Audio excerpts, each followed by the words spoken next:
Hello again. Well, as you can see, the layout is starting to take shape. And a lot has happened since we actually saw the layout on the last video. So obviously all the track is now ballasted and finished, weathered, and everything track-wise is worked so far very well. And I'm very pleased. So I'm going to bring you in and show you those results in a minute. Also, we've got some buildings that I've fixed down this morning. Going to leave those till pretty much later on this evening for them to give them a good time to dry. And again, we'll look at those very shortly. But let's go down to track level. So what I've done is I've laid the track on cork underlay, which you've seen in the previous videos, and it does give it a nice scale profile. I've also weathered the track with some rail match sleeper grime, and as per prototype, I've weathered the track a little bit more in some places than others. Another place I've just toned down the grey ballast colour, because one of the things that I thought originally was that the ballast, for example, if you look in the cess area over here on that shoulder, that's got to be vacuumed off when it's all dry, but that is too light in my opinion for ballast. Again, in my opinion, because I like to do things differently, and I like everything pretty much grimy as the railway used to be. The railway is not a clean place. It's not a pristine toy. It's used, it's weathered, it's outside, and it picks up all sorts of dirt, especially on the track. You've got brake dust, oil off the diesel locos and engines, steam engines. You've got clinker, coal, and all sorts coming off that. So the road bed, the actual track bed, over a period of time gets quite grimy and dirty. And in some places you've got more track that's weathered than others. In some places it's a bit more lighter, and in other places it's really heavily weathered. So I've tried to model something that's not all uniformed. It's all different in different places. If you go out on the real railway from a place of safety on the platform and you observe the track in the platform area, or from a road bridge and you look over the road bridge onto the railway line below, and you'll see with the eye, if you follow it up, the ballast on the real railway is not all the same in places. It's little variations here and there. So that's what I've done my best as I could to pick out that. Ballast wise, I've used woodland scenics, very fine granite chippings. I like these personally because if you look at the profile there, let's bring the camera in, that looks more realistic in my opinion. And again, the sides of the rails have been weathered with rail match sleeper grime as well. You can ballast your track with whatever material ballast wise you want to. You don't have to use extra fine chippings. You can use whatever manufacturer you wish to. It's your railway, you can do what you like. But it just, from my preference, I prefer the fine scale stuff because it looks more like ballast. And I always think if you're going to have a model figure, you'd place one of these granules in their little hands, and would it look like a stone or a boulder? And that's the way I kind of judge things. Oops, excuse me. The 6 foot area, which is this area here, and the 10 foot, which is the wide space in between each track, I've left like a sort of a grimy floor colour, and I'm going to leave that as it is because I want the sort of a major difference between each of the ballast shoulder on the ends and the floor, rather than ballast everywhere. So I've done that. Again, it's got to dry on there. That's just a bit of excess ballast I've got to vacuum up from earlier. But I mean, this is dried a couple of weeks now. It's all in. So yeah, that looks pretty good. And that's just a little bit of glue there from earlier. Well, it dribbled out the bottom onto the track, but that's okay. That will dry. These black parts here, you're probably wondering why is it black in the forefoot there? Well, simple reason is there's going to be a signal about here, and certainly for diesel trains, diesel multiple units, diesel locos, when they're stood at a signal waiting for the route to be cleared, and there's an idle period, over a period of time, there's drops of oil and leakage from the loco that just drip onto the track bed, and over the period of time, over the period of years, it builds up into a grimy spot, and that's what I've simulated. So if you've got signals on your layout, might be worthwhile. You don't have to use an airbrush. You can use dry powder, weathering powders. You can use a paintbrush and just some matte black paint. and just painting a little couple of sleepers like I've done there. I've got a couple of sleepers, maybe a little bit too much, but I wanted to simulate a train standing at a signal that's a diesel powered train. It's sitting there idling, waiting for the stick to come off. And like as in real railways with diesel systems, you'll get that at signals where the train's standing there for a period of time. Over the years it builds up. So I've done there, I've done over there as well. One of the things you notice I've done about the points over here, just bring over, look at the points. I've actually greased those up in model form. Again, there's loads of ballast there that I've got to vacuum up later on tonight. But as you can see, I've done all these points so to simulate the points being greased. And that was one of my jobs each week as a patrolman, when I used to, as Johnny Cash used to say, walk the line. That was one of my weekly jobs, was to go and grease all the points in the areas on my inspections. Coming around here, I've done these points as well, which look, I'm pretty pleased with. I do like things to look grimy and as though they're well used. And if you're going to model it in model form, that's the way to go, I think. Again, all this ballast you see at the moment, it's all being glued down, so it's got to dry. I've stuck that down with some neat PVA. And there's our terminal station over there. And then at the end, what I've done there, that's actually real sand as a sand drag. And I've actually just put that down with some watered down PVA and stuck that there. I didn't put too much there. I didn't want to pile it up too much. I wanted to leave a little bit of room for the train to just come up towards the buffer stops there and come up towards the end without having too much of a restricted clearance. But I wanted to put a pile of sand there as a sand drag. So again, that's been watered down with just normal tap water applied first, and then liquid PVA, which is not a pint of milk. That's actually my PVA dispenser in there. It's a juice bottle with a hole drilled in the middle. Can just drizzle it on there quite nicely. Come out of that shot a minute. That's better. So that's not milk for making me tea. I wouldn't want to make tea with that stuff, I tell you. Wouldn't want to put that in my tea or coffee. No, sir. Anyway, so that's my terminal station area done, which I think looks not too bad. Again, I've reused one of the platform shelters from Bentley Park. There, so I've stuck that on the platform there. Looks pretty good. And then these large buildings I've actually glued down with some PVA and in the odd spot a bit of super glue and let those dry. We've got the Bachmann Scenecraft water tower. We've got a smaller coaling stage from Hornby, which I'm glad I found, because I didn't want to put the big monstrous one in there because no way would that have fitted in, it was too heavy. The loco shed is there and the good shed is there with the hole cut through the other side. And yes, that is a real piece of Bullhead British Railways track, which actually dates back to the 1940s, that I recycled from my railway days. And it's a brilliant doorstop and an even better weight when you want to put buildings and stuff on the layout. You want to make sure they're there in place permanently, and it helps to dry the glue. Inspection pits. We've got some inspection pits here as well on how the layout. These are in all the way through there, and they're all connected up as well. So there's continuity across the pits from the tracks being fed on either side of those, or on one side obviously, because it terminates on the other side of the shed. If we come over here, again, this has all got to be vacuumed off once it's dry later. Buffer stops have got to be added on the end, so there's still quite a lot to do.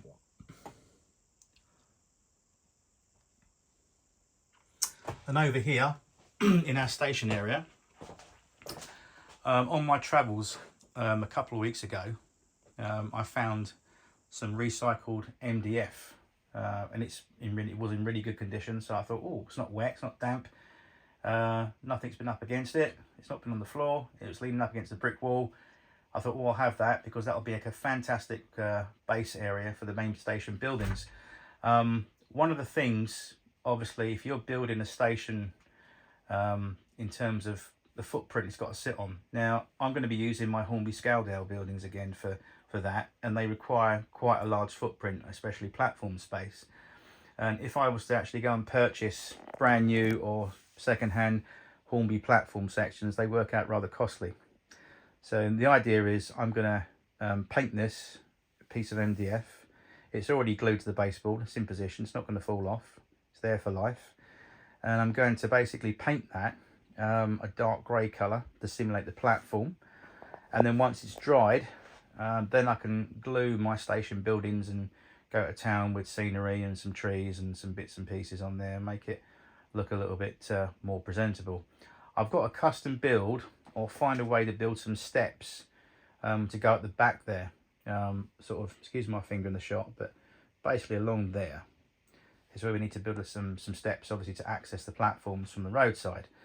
All the plywood that's bare that you can see in the shot here is going to be painted with a road surface colour to basically be the ground colour for buildings and houses and things like that, so we can sit those on there rather than paint around them, which is a bit of an untidy way to do things. So paint the surface first, let it dry, and then you can play around with how you want to organise the buildings and stuff.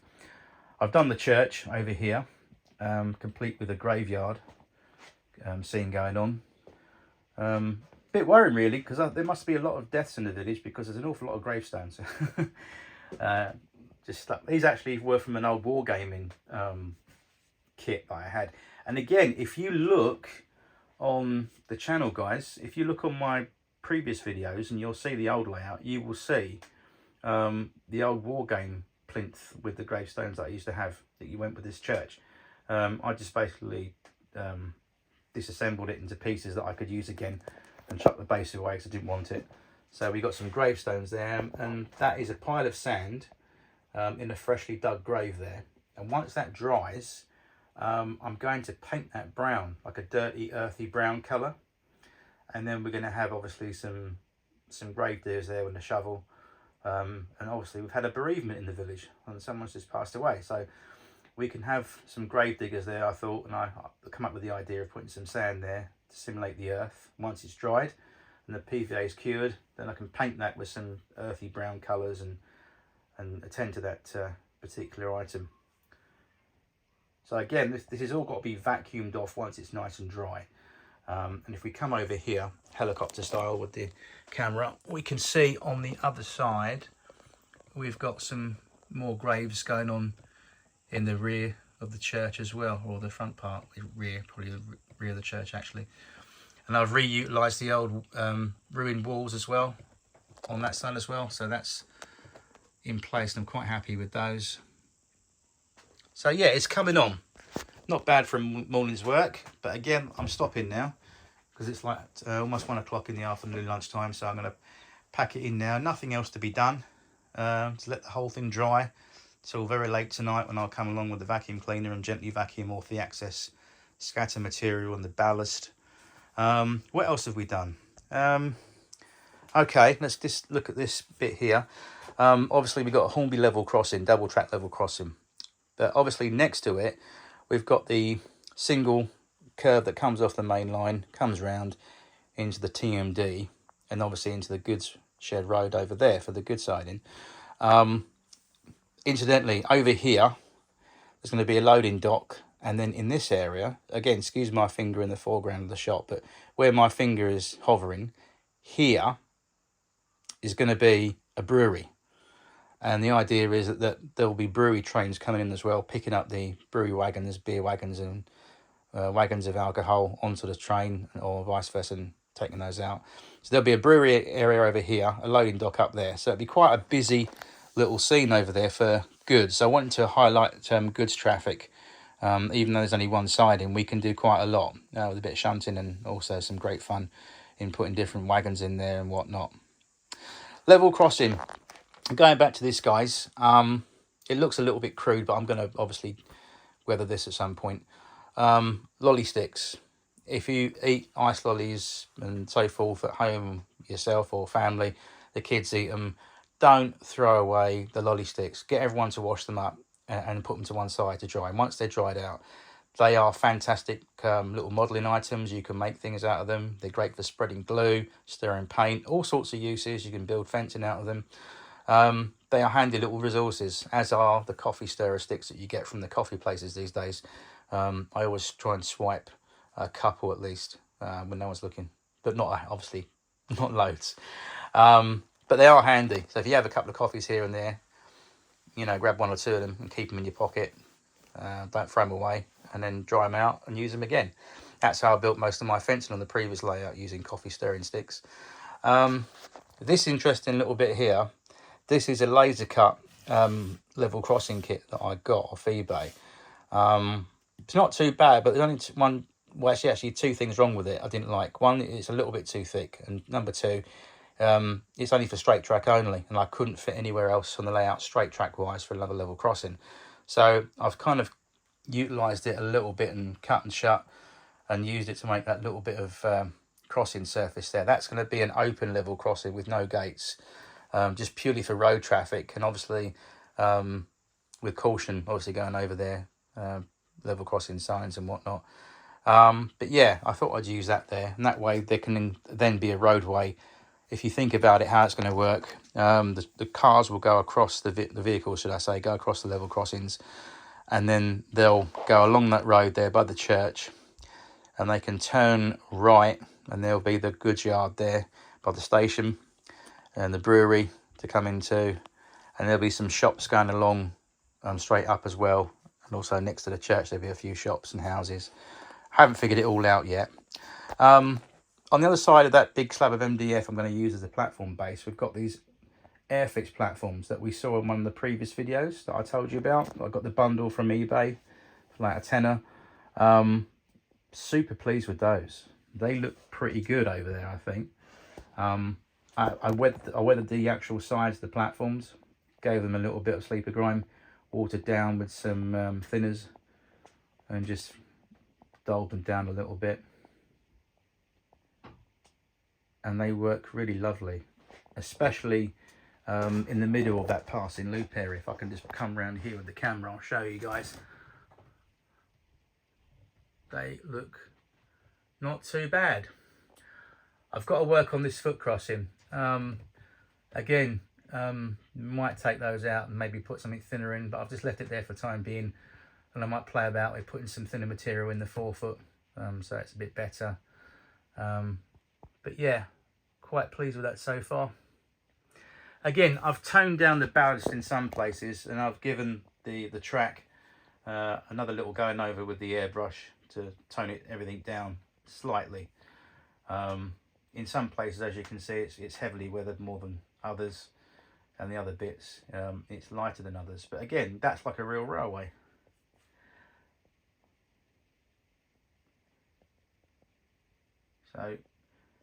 So far so good.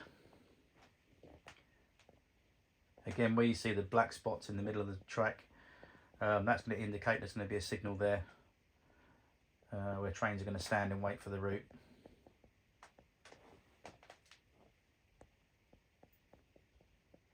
So again, once all this dries later, I'm going to just gently vacuum it all off and tidy it up.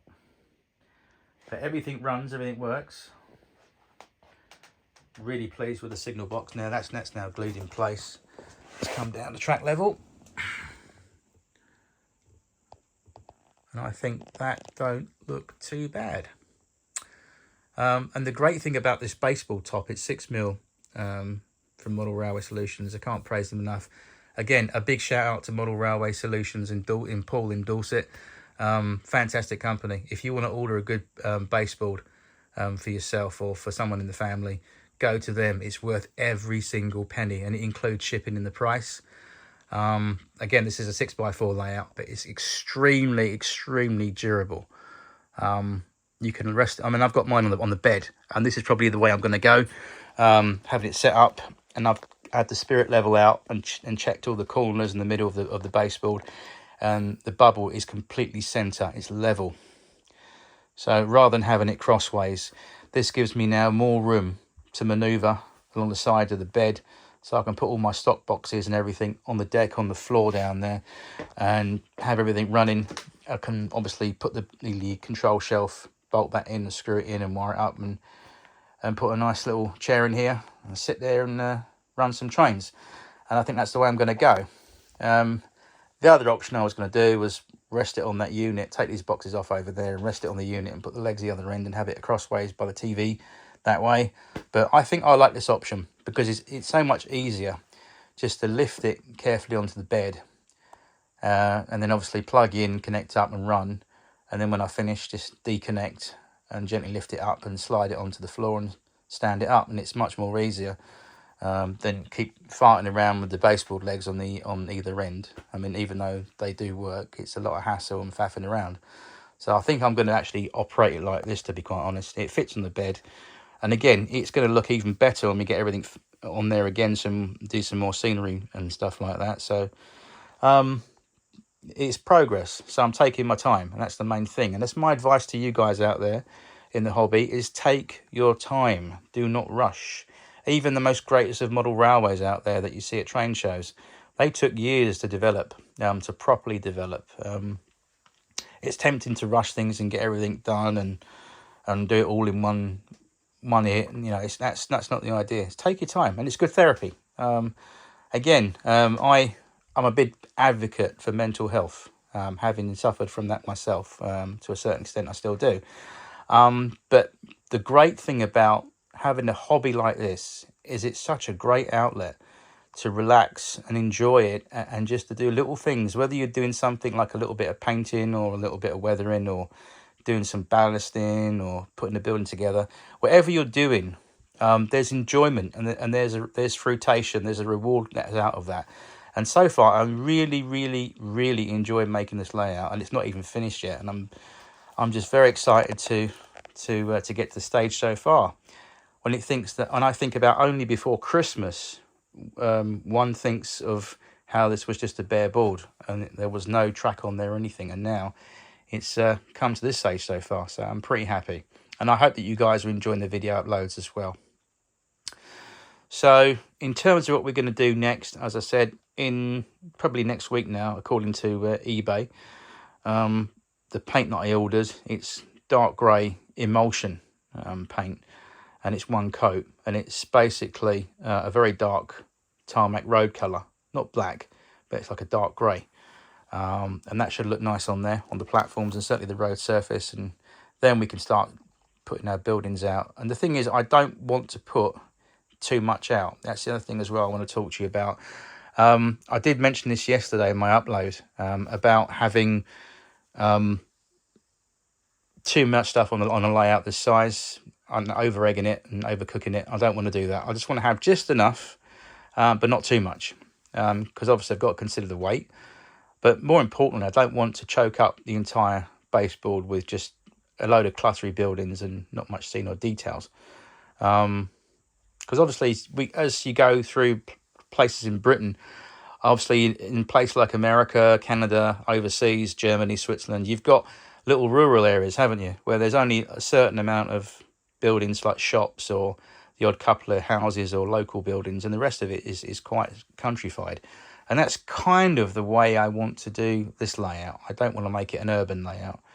This one's sort of a little country sort of scene, somewhere out, maybe out in Essex somewhere, Which reminds me, these platforms, if you're a Londoner or you live in the UK, and you've ever been out on the Underground or Central line, this reminds me of Loughton Station, where you've got the centre road in the middle, island platforms either side, and that reminded me of Loughton a little bit like that. Or some of these places on the railway that have lots of island platforms and centre through roads. So I'm quite happy about that.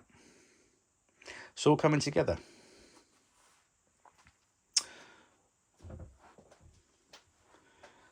And the other thing I was going to say, I knew there's something I meant to tell you as well. This signal box, it's a Nightwing model, as I showed you yesterday in the previous upload. But the great thing about the 6mm top is what I was going to talk to you about is, really quickly, because it's 6mm, it's quite durable and strong. But at the same time, it's very easy to drill through with a hand drill, with a twist drill. And I've put the cables for the interior lighting through the baseboard underneath. And that's all glued in place, and the wires are underneath there, ready to go when I want to wire that up and connect the light up inside there to a switch. So I'm pleased about that. That's done. But yeah, I mean, even looking at that shot there, that's not looking too bad, apart from that that massive lump of railway track on my goods shed and loco shed.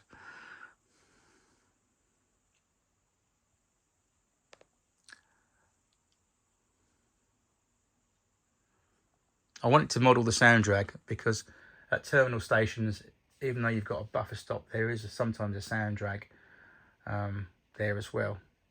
And the idea of a sound drag is it's supposed to slow the train down if there's an impact.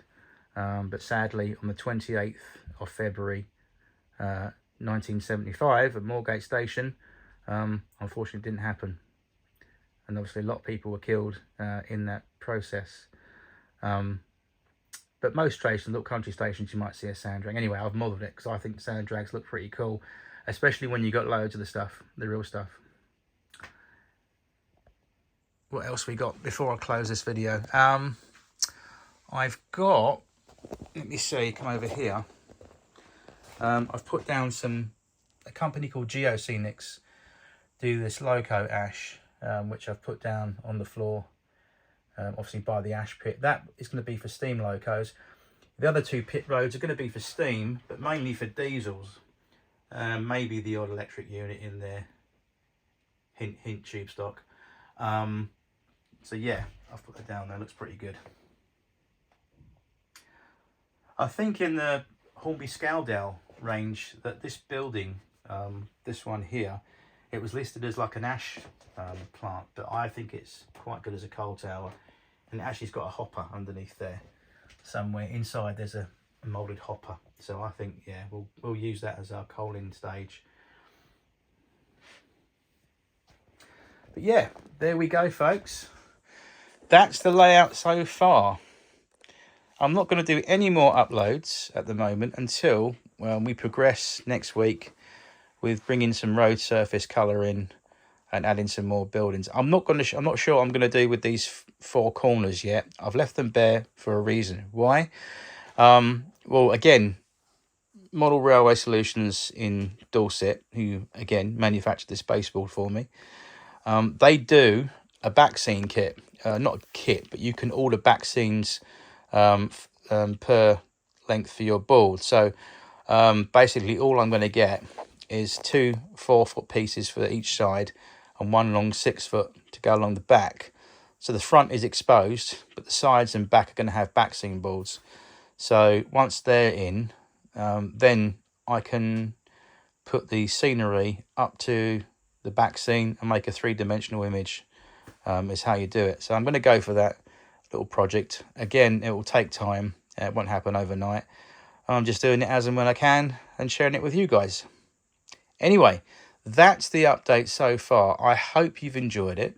And I know it's been a long one today, just on half an hour. But I hope that's half an hour well spent in your tea or coffee break or whenever you got the chance to watch this. And I'll see you again. And maybe in the next video, we'll run some trains.